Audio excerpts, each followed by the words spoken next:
A man from Mexico moved to Portland for a better life, but he ended up spending 44 days in ICE detention, moving through 6 different ICE facilities, even after agreeing to leave. Now there are questions about the cost to American taxpayers and the system's efficiency. Brenda Rodriguez has more. I ended up in Oregon, Portland, Oregon. I fell in love with that state. Carlos Resendi came to Portland from Mexico in search of stability and opportunity. I just decided to stay there and trying to work and trying to improve my quality of life, Carlos came to the U.S. 2 years ago on a tourist visa and then later overstayed it, leading to his detention last November. We decided to go out and get some coffees so I can watch my NFL games. And then I just arrived to the place, and then just a random SUV parked next to me, and 17 officers, 10 officers, something like that. They arrived in different SUVs, and they just start interrogating me.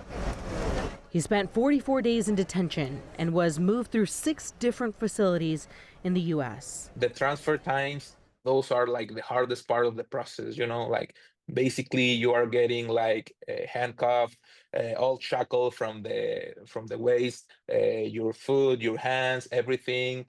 And you are spending hours and hours on a bus, on transferring, driving around. Carlos signed a voluntary departure, agreeing to leave the U.S. at his own expense, but was still moved from facility to facility. I signed that 4 times with 4 different people.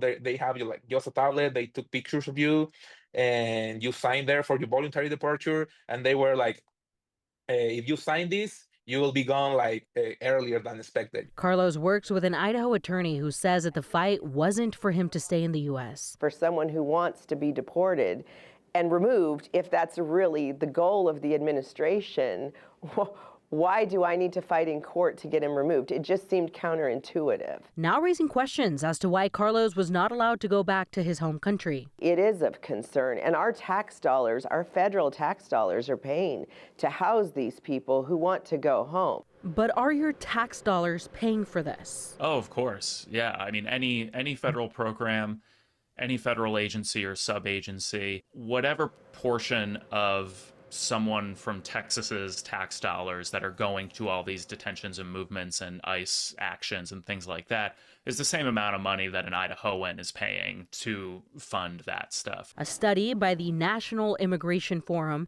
estimates ICE detention costs about $152 per day, totaling roughly $6,600 in taxpayer dollars for Carlos's 44 days alone. American taxpayers are paying for the inefficiency of this system to detain someone who has no criminal history, who just wants to go home.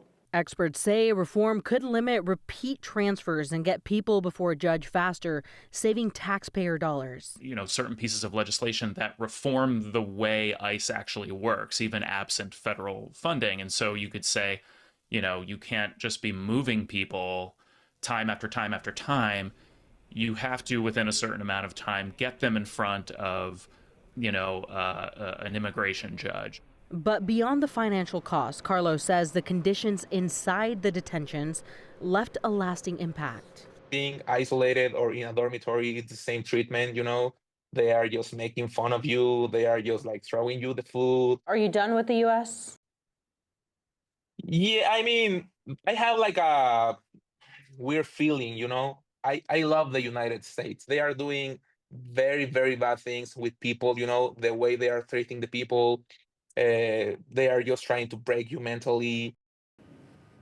Carlos is currently in Mexico with his family. He says he's just going to continue his career there in his home state in Mexico. But Hunter, something that really stood out in our conversation when he first got detained, and then a couple times after that, he mentioned that he was processed and saw a number in his application or processing documents, and he asked, "What is that number for?" Right. And they responded saying, "This is how much money I'm getting for you." So they're doing cost per head? if that's fair to say? That's what the detainees were being told according to Carlos. I did reach out to our local region of ICE, and they have not responded to our conversation. But right now, it's just Carlos saying that this is the number that he was told was for him. Let us know if ICE here locally does respond, because I'm curious about that. Yeah. Brenda, thank you.